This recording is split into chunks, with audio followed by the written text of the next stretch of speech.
Hello everyone, how are you? So welcome back all of you in another lecture of matrices series.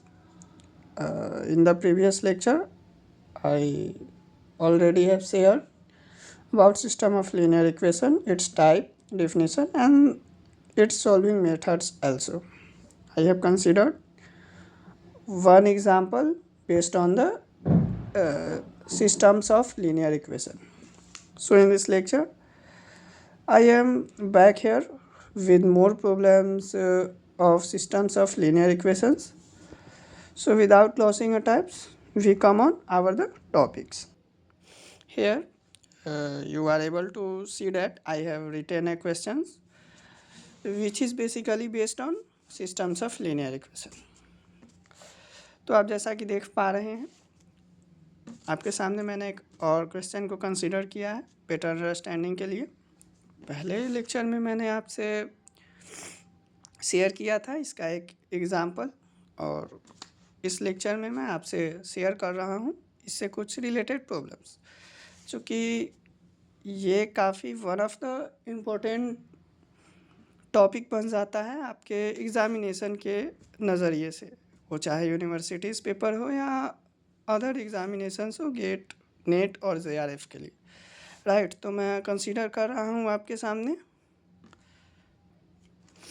तो आप देख पा रहे हैं क्वेश्चन मैंने आपके सामने लिखा है, check the consistency of the given system of equation then find its solution. सबसे पहले हमें इसकी कंसिस्टेंसी चेक करनी है यानी कि इक्वेशन की नेचर, ऑल्दो हमें फाइंड आउट करने हैं इसके सॉल्यूशंस। सॉल्विंग मेथड्स मैं पहले आपसे शेयर कर चुका था पहले लेक्चर में, राइट। अब मैं आपसे शेयर करूँगा इसके क्वेश्चन का अप्रोच। पहला मेथड सबसे बेसिक मेथड्स था मैट्रिसेस को डिफाइन करने का, राइट, अगर आपको याद आ रहा होगा तो।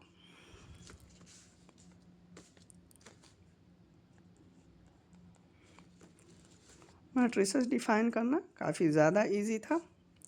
हमें LHS और RHS दो साइड्स हमें पहले देखने होते थे। आप देख पा रहे हैं ये LHS है और ये RHS है। तो LHS वाले पार्ट को हम A मैट्रिसेस में डिफाइन करेंगे और RHS वाले पार्ट को B मैट्रिसेस में डिफाइन करेंगे। Got it. मैट्रिसेस डिफाइन करना काफ़ी ज़्यादा इजी होता है। हमें वेरिएबल्स के कोएफिशिएंट हमें लिखने होते हैं, right. So here you see that the coefficient of x is 2, the coefficient of y is 3 and the coefficient of z is 4. Similarly, in the second row, the coefficient of x is 1, the coefficient of y is 5 and the coefficient of z is 7. In third row, the coefficient of x is 3 and the coefficient of y is 11 and the coefficient of z is 13 respectively, right. X is equal to x, y and z, right, and B is equal to left part of the equation, right part of the equation 11, 15 and 26। ये काफ़ी basics methods हैं, 12th में भी आप ऐसे ही solve किया करते थे। So the equation form will be in this form Ax is equal to B।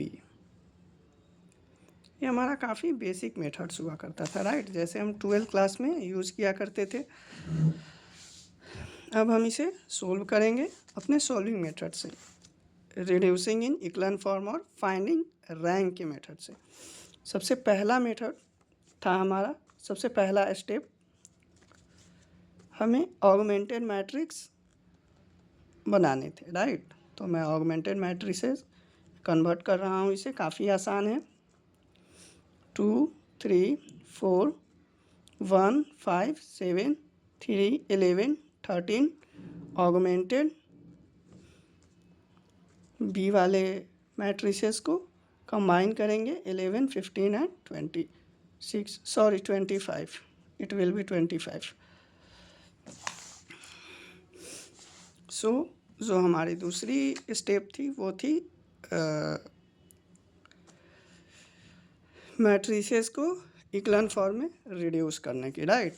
अगर आप स्टेप देखेंगे, मैं स्टेप्स और वर्किंग स्टेप्स मैं आपसे पहले भी शेयर कर चुका हूँ पहले लेक्चर में। तो हम इसे अब रिड्यूस करेंगे इक्लन फॉर्म में, राइट। अगर इक्लन फॉर्म में रिड्यूस करने का मेथड्स आपको पता हो, पहले भी मैंने शेयर किया था कि हमारी जो सबसे पहली नॉन लीडिंग वाली एंट्री सबसे ऊपर होगी, ज़ीरो वाली एंट्री सबसे नीचे होगी और बीच में राइट शिफ्टिंग होगा, राइट। ऐसा ही कुछ हुआ करता था रैंक ऑफ मैट्रिसेस के कॉन्सेप्ट में।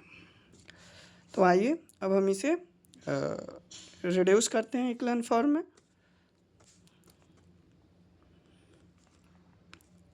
2, 1, 3 काफ़ी आसान है देखने में। मैं R1 को स्वैप करता हूँ R2 से, राइट। R1 को मैंने R2 से स्वैप किया है। अगर इसे स्वैप करूँगा तो जो हमारी मैट्रिसेस आएगी वो कुछ इस फॉर्म में होगी, 1, 5, 7, 25, 2, 3, 4, this will be 15, 11, 3, 11, 13, 25।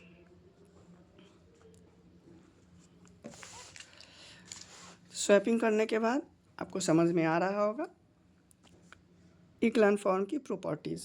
पहली, जितनी भी नॉन लीडिंग एंट्री होनी चाहिए वो सबसे ऊपर होनी चाहिए, ये प्रॉपर्टी सेटिस्फाई कर रही है।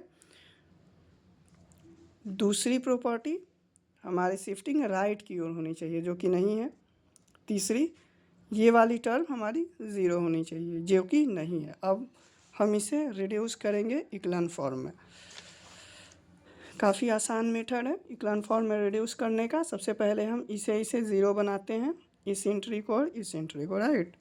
तो हम इसे ज़ीरो कैसे बना सकते हैं, यानी कि ज़ीरो में हम इसे कैसे कन्वर्ट कर सकते हैं।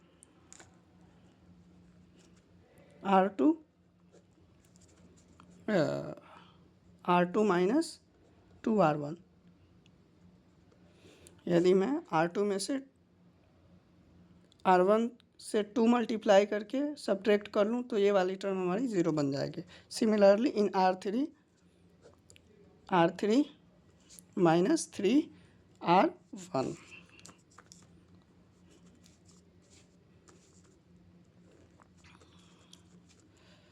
So this will be same as it is. There is no any changement in first row, but in second row there is some little changes.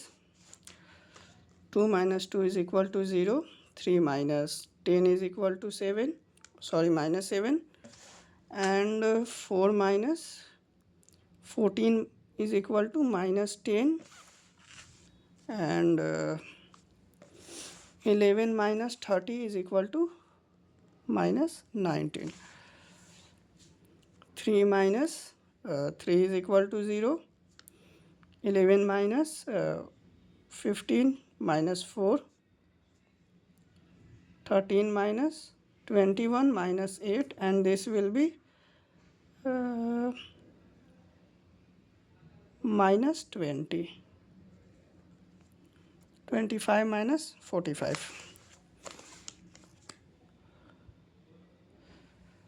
तो अगर आपको इसकी प्रॉपर्टीज़ याद आ रही होगी तो जो हमारी ये वाली एंट्री होती थी नॉन ज़ीरो वाली होती थी, राइट। यानी कि हमें इसे भी ज़ीरो में कन्वर्ट करना है, यानी कि हमें इसे भी ज़ीरो बनाना है। ज़ीरो बनाने के लिए हम क्या कर सकते हैं, काफ़ी सिंपल मेथड है। R3 minus 4/7 R2। यदि मैं R3 में से 4/7 R2 को सब्ट्रैक्ट करूं तो ये वाली टर्म हमारी ज़ीरो बन जाएगी, right.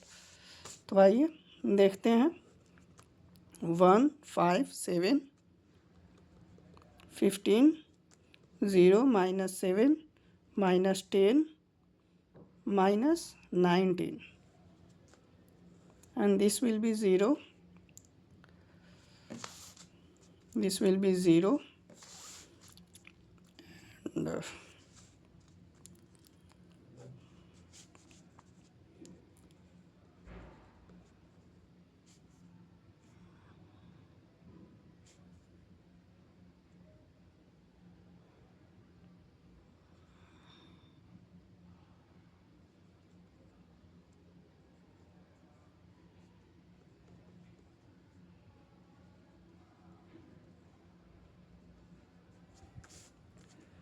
and this will be minus 16 by 7, and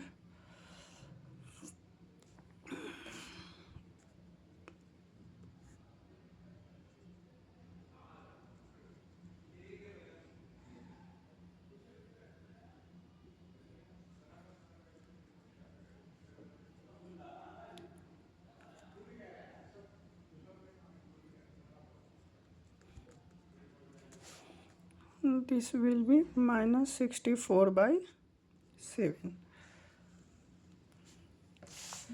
तो आप देख रहे हैं या आप देख पा रहे हैं, यहाँ तक मैंने रिड्यूस कर लिया है, बट हमें और रिड्यूस करने की ज़रूरत है, क्योंकि ये वाली टर्म हमारी फ्रैक्शनल नहीं होनी चाहिए, ये न्यूमरल होनी चाहिए, राइट।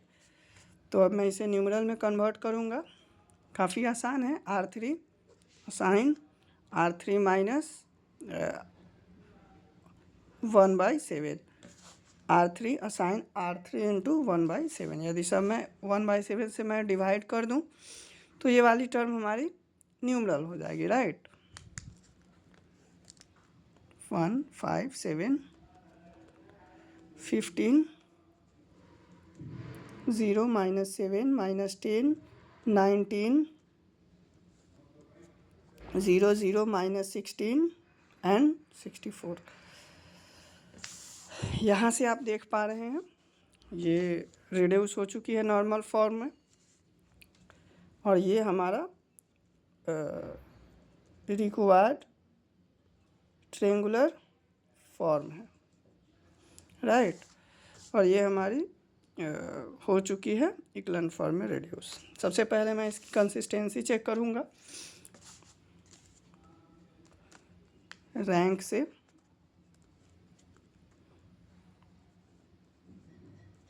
रैंक ए, ये निकालना काफ़ी आसान है। इसकी रैंक चूँकि फाइंड आउट करना मैं आपसे पहले भी शेयर कर चुका हूँ, यदि आपने नहीं देखा है तो आप उसे प्रीफर कर सकते हैं। और यहाँ मैं फाइंड आउट करूँगा rank A of B. Rank A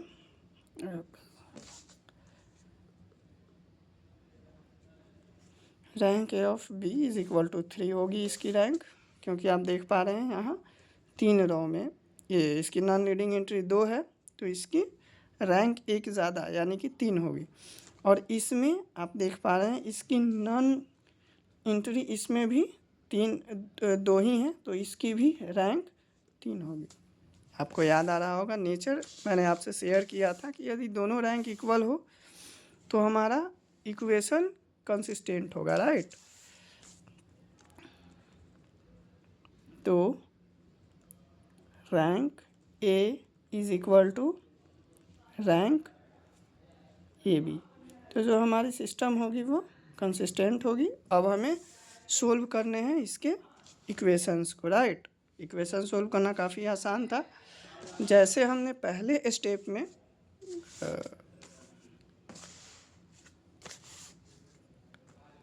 define किया था कोफिशिएंट के हेल्प से मैट्रिसेस को, इसके वाइस वर्सा डिफिनीशन से मैं क्रिएट करूँगा इसके इक्वेशन को, राइट। सो यहाँ यहाँ स्पेस की कमी है, तो मैं नेक्स्ट पेज में पे कंटिन्यू करता हूँ इसे। सो द गिवन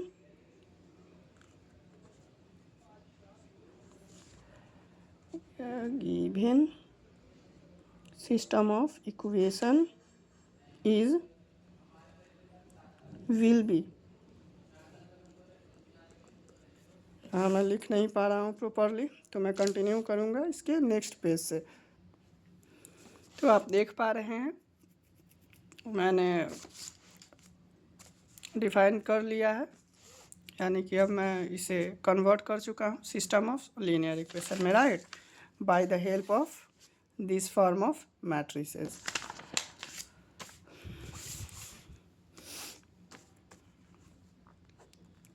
सोल्विंग यहाँ से तो सोल्व करना काफ़ी ज़्यादा आसान है। आई होप आप इसे सोल्व कर लेंगे। चूँकि मैं एक और प्रॉब्लम आपसे कंसीडर करूँगा, so I don't want to lost the time to solve this type of easy equation. ये काफ़ी आसान है। एक क्वेश्चन मैं और कंसीडर करूँगा, तो केवल मैं आपसे इसकी वैल्यूज़ जो है शेयर कर दे रहा हूँ, आप बाकी इसे सोल्व कर सकते हैं। z की जो वैल्यू होगी वो हमारी 4 होगी, y की हमारी वैल्यू 3 होगी, और x की जो वैल्यू होगी हमारी वो, और x की जो वैल्यू होगी हमारी वो 9 होगी, राइट। आप इसे अपने सॉल्यूशन से मैच करा सकते हैं। काफ़ी इजी टाइप की इक्वेशन है ये। मैं आपसे एक और क्वेश्चन कंसीडर करता हूँ, क्वेश्चन नंबर 2। तो यहाँ मैंने एक और क्वेश्चन कंसीडर किया है। One of the important question है, काफ़ी ज़्यादा बार आपके पेपर में पूछा गया है, यूनिवर्सिटीज़ पेपर में, सेमेस्टर में, और कभी कभार ये क्वेश्चन डायरेक्टली गेट के पेपर्स में भी आया हुआ है। मैंने देखा है किस ईयर में ये क्वेश्चन आया है एग्जैक्टली तो मुझे याद नहीं आ रहा, बट इस टाइप के क्वेश्चंस पूछे जाते हैं, रेयरली, मोस्टली पूछे जाते हैं। बहुत ज़्यादा वेटेज कंटेन करता है, काफ़ी आसान है इस इक्वेशन को सोल्व करना, राइट, इस क्वेश्चन को। तो अब मैं सोल्व कर रहा हूँ। सिंपल मेथड है काफ़ी। पहले क्वेश्चन देख ले। ये 3 इक्वेशंस हमें दी हुई है। Find the value of lambda in each condition of system of equation for every solutions. इसमें मैं थोड़ा और इम्प्रूवमेंट कर देता हूँ। फॉर एवरी सॉल्यूशंस, प्रत्येक सॉल्यूशंस के लिए सभी कंडीशंस में हमें लेमडा की वैल्यू फाइंड आउट करनी है, राइट। तो सबसे पहले मैं मैट्रिसेस को डिफाइन कर लेता हूँ। 1 1 1 1 2 3 1 2 lambda.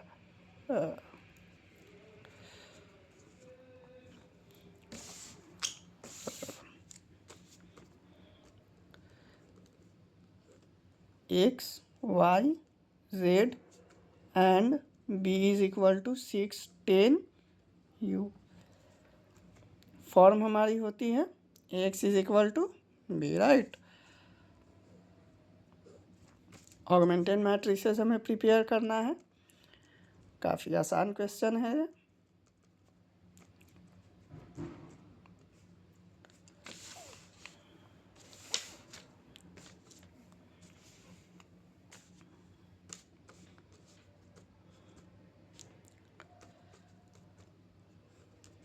One one one 1 2 3 1 2 lambda augmented 6 10 mu. बात की मेथड काफ़ी आसान है। हमें इक्लन फॉर्म में इसे रिड्यूस करना है, और रैंक के हेल्प से हमें म्यू की वैल्यू, लेमडा की वैल्यू फाइंड आउट करनी है, राइट। तो काफ़ी आसान है, देखने से ही R2 minus R1, similarly in R3 goes to R3 minus R1। दोनों से मैं R1 को सब्ट्रैक्ट करूँगा, तो ये दोनों टर्म हमारी 0 बन जाएगी। There is no any changement in first row, this will be 0, this will be 1 and this will be 2, this will be 4,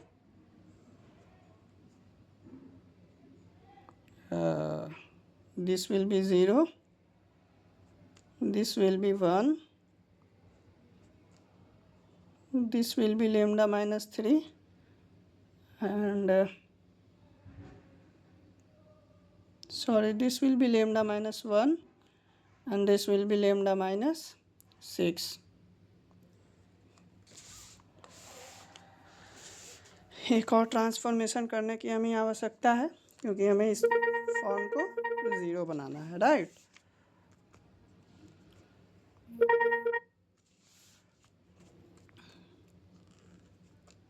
one one one 6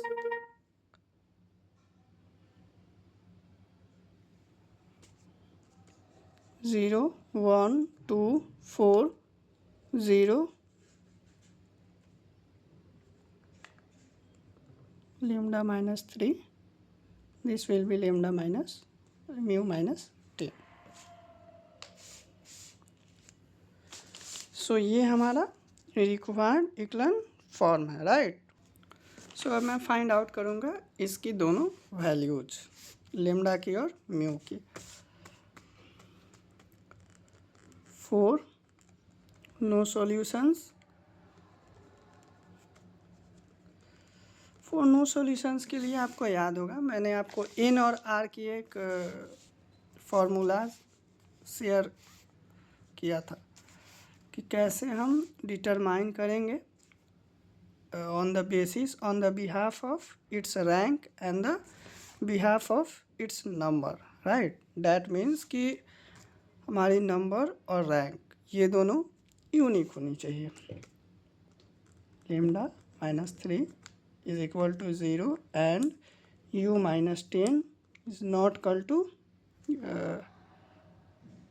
0.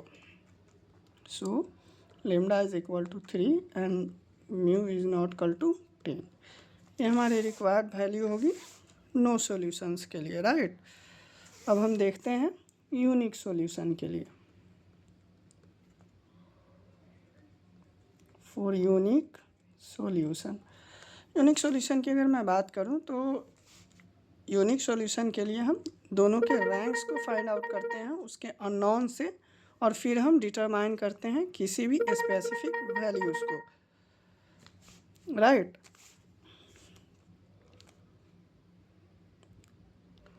सो इसके लिए formulas lambda minus 3 is equal to 0, therefore lambda is equal to 3.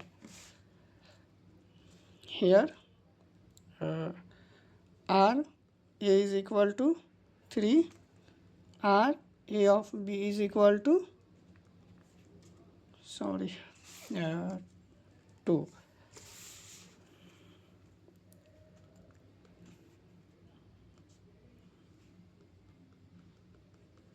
Four infinite solution, यानी कि बहुत solution के लिए हम इसके solutions को फाइंड आउट करेंगे।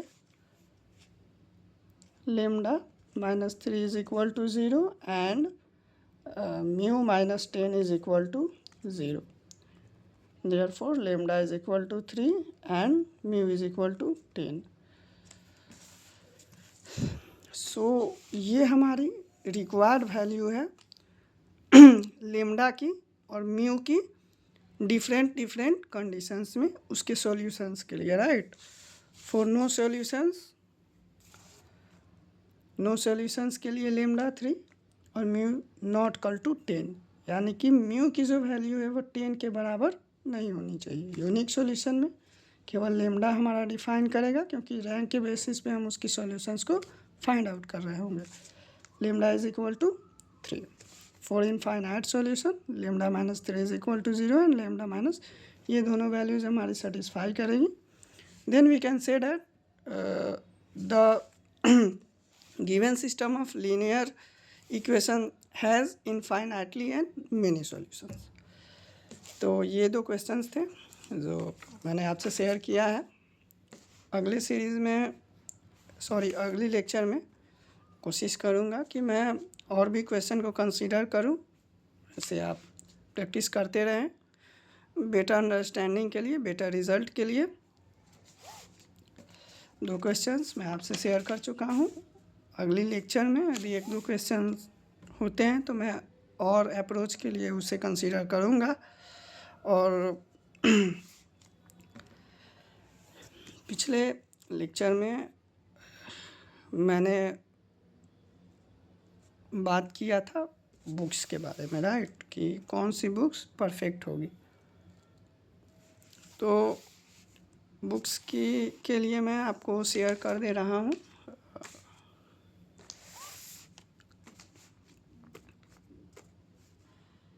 यदि डिपेंड है आपके कोर्स पे या यूजी प्रोग्राम पे, राइट, आपका यूजी प्रोग्राम कौन सा है। यदि आप बीएससी के बैकग्राउंड से आते हैं, यानी कि ऑनर्स पेपर आपका मैथमेटिक्स है, और दूसरा यदि आप इंजीनियरिंग बैकग्राउंड से आते हैं, यदि बीटेक के स्टूडेंट हैं, उसके लिए यदि आप बीएससी बैकग्राउंड से हैं तो आप प्रीफर कर सकते हैं कृष्णा सीरीज़। ए.के. वशिष्ठा की वो बुक है, ए.के. वशिष्ठ की अच्छी बुक है, काफ़ी अच्छी बुक है। बेसिक्स आपके पूरे कवर हो जाएंगे क्लास 12 के। यदि आप कॉन्सेप्ट्स भूल चुके हैं तो आप उससे पढ़ के फिर आप मेमोराइज़ कर सकते हैं। क्वेश्चंस भी काफ़ी अच्छे लेवल के हैं, इजी टू इंटरमीडिएट और थोड़े एडवांस लेवल के, यानी कि कुल मिलाकर बुक्स काफ़ी ज़्यादा अच्छी है। तो ये बुक्स थी जो बीएससी बैकग्राउंड से आ रहे हैं। अब मैं शेयर कर रहा हूँ जो इंजीनियरिंग बैकग्राउंड के हैं या इवन जो बीटेक के स्टूडेंट। तो बीटेक के जो स्टूडेंट हैं उनके लिए, चूँकि बीटेक में का एक्सपेंशन उतना होता नहीं है, अप्लाइड मैथमेटिक्स ही ज़्यादा पढ़ने हैं, केवल क्वेश्चन सोल्व करना है, प्रूफ्स वगैरह ज़्यादा आते नहीं हैं। तो उसके लिए एक अच्छी किताब है engineering mathematics by B V. Ramanna. B V. Ramanna की वो बुक है, काफ़ी अच्छी बुक है, आप उसे प्रीफर कर सकते हैं।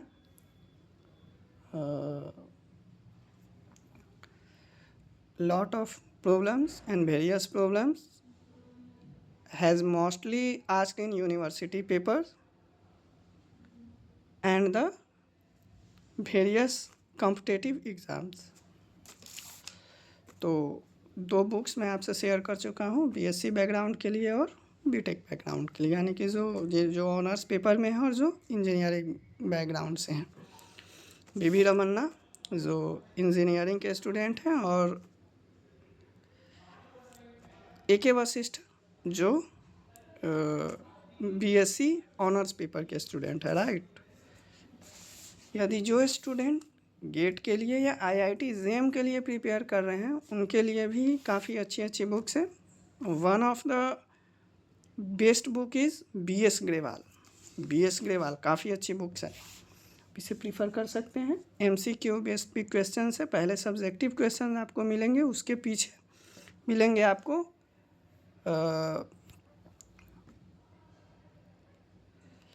एमसीक्यू लेवल टाइप क्वेश्चन, जैसे गेट में, आईआईटी जैम में, नेट में, सीएसआईआर में जिस टाइप के क्वेश्चन पूछे जाते हैं उस टाइप के क्वेश्चन आपको मिलेंगे।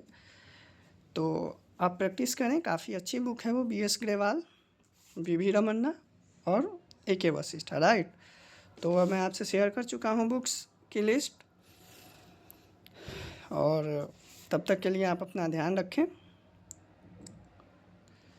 प्रैक्टिस ज़्यादा से ज़्यादा हो आपकी, ये आप फिक्स करें, और ज़्यादा से ज़्यादा मेरे चैनल को सब्सक्राइब करें, शेयर करें अपने रिलेटिव्स, फ्रेंड्स सर्किल्स में, या जो भी आपके सिबलिंग्स हैं उनको भी आप प्रीफर करें मेरा चैनल ज़्यादा से ज़्यादा। So have a nice day.